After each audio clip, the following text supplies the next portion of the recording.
Assalamualaikum warahmatullahi wabarakatuh. Perkenalkan, nama saya Nur Suci Ramadhani dengan NIM 22042139 akan menyampaikan atau menjelaskan serta mempresentasikan mengenai materi yang akan saya sampaikan, yaitu dasar-dasar perilaku individu dalam perilaku organisasi. Dan video ini bertujuan untuk memenuhi tugas dari mata kuliah perilaku organisasi selagi dosen pengampunya yaitu Ibu Yulia Hanoselina, SIP, MAP, serta Ibu Arta Dini Akmal, SAP, MPA. Di dalam memahami perilaku organisasi itu sendiri, perilaku individu menjadi faktor yang sangat penting untuk diperhatikan. Perilaku individu dalam organisasi dipengaruhi oleh beberapa dasar atau landasan yang mendasarinya.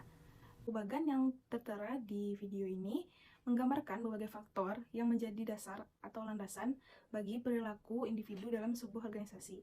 Berikut penjelasan lebih lanjut. Selanjutnya yaitu pada bagian ini sendiri dapat kita lihat pertama kali yaitu mengenai biografikal karakteristik atau dapat disebut juga dengan karakteristik biografis. Biografi ialah kisah atau riwayat dari tentang kehidupan seseorang. Hal ini bisa menjadi lebih kompleks sendiri.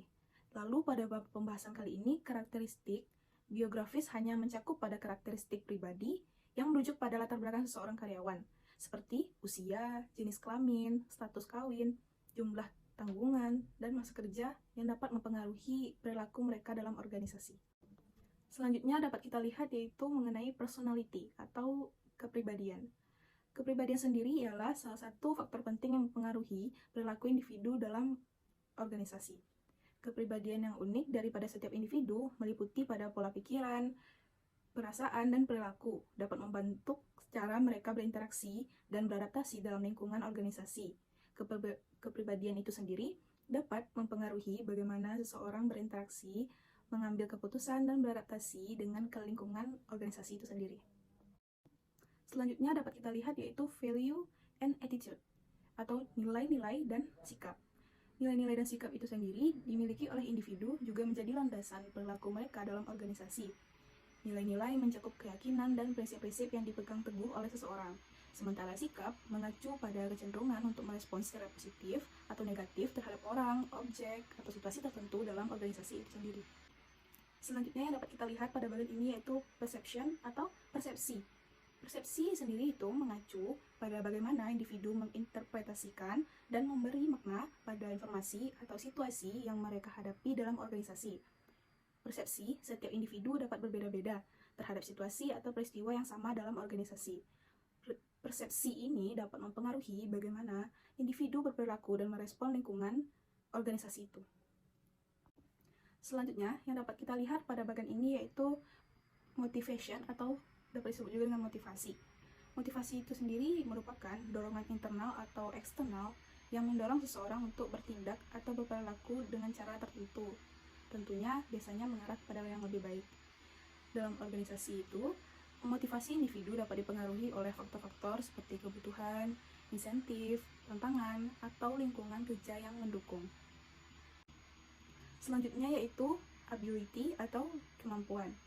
Kemampuan mencakup pada keterampilan, pengetahuan, dan bakat yang dimiliki individu yang dapat mempengaruhi kinerja dan keberhasilan individu dalam menyelesaikan tugas dan tanggung jawab mereka dalam organisasi. Kemampuan individu sendiri, baik kemampuan fisik, mental, maupun keterampilan, akan mempengaruhi perilaku dan kinerja mereka dalam menjalankan tugas organisasi publik itu sendiri. Selanjutnya yaitu yang dapat kita lihat dalam bagian tersebut ialah individual learning atau pembelajaran individu.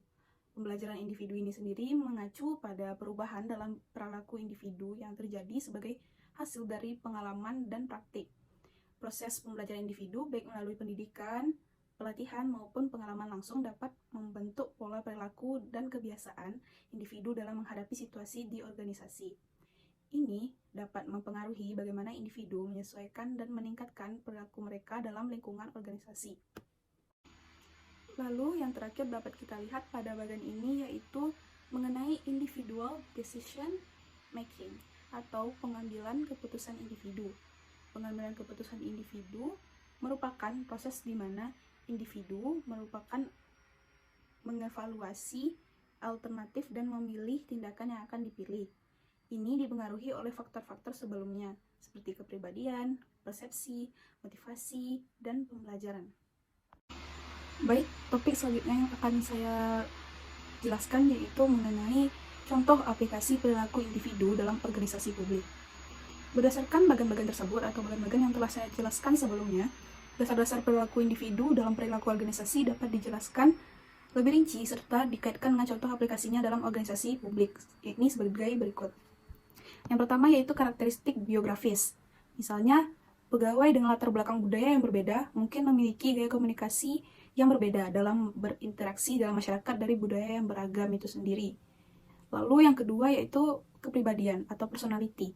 Misalnya, pegawai yang memiliki kepribadian yang lebih ekstrovert mungkin lebih mudah berinteraksi dan memberikan pelayanan kepada masyarakat, sedangkan pegawai yang introvert mungkin lebih baik dalam melakukan tugas-tugas administratif yang tidak terlalu berkaitan dengan orang banyak. Selanjutnya yaitu nilai dan sikap. Misalnya, pegawai yang memiliki nilai integritas tinggi akan lebih termotivasi untuk memberikan pelayanan yang adil dan tidak memihak kepada masyarakat. Yang keempat yaitu persepsi. Misalnya yaitu jika pegawai mempersepsikan bahwa kebijakan organisasi kurang mendukung pelayanan yang efisien, maka mereka mungkin kurang termotivasi untuk memberikan pelayanan yang optimal. Lalu yang kelima, motivasi. Misalnya yaitu pegawai yang merasa dihargai dan memiliki peluang untuk berkembang mungkin akan lebih termotivasi untuk memberikan pelayanan yang terbaik. Lalu yang keenam yaitu kemampuan. Contohnya sendiri yaitu misalnya pegawai yang memiliki kemampuan komunikasi yang baik akan lebih efektif dalam menjalankan prosedur dan memberikan informasi kepada masyarakat. Selanjutnya yaitu pembelajaran individu. Contohnya yaitu pelatihan tentang pelayanan prima dapat membantu pegawai dalam meningkatkan keterampilan mereka dalam menangani keluhan masyarakat dengan lebih baik. Yang terakhir yaitu pengambilan keputusan individu. Misalnya dalam menghadapi situasi yang rumit, pegawai harus dapat mengambil keputusan yang bijak dan sesuai dengan kebijakan organisasi itu sendiri.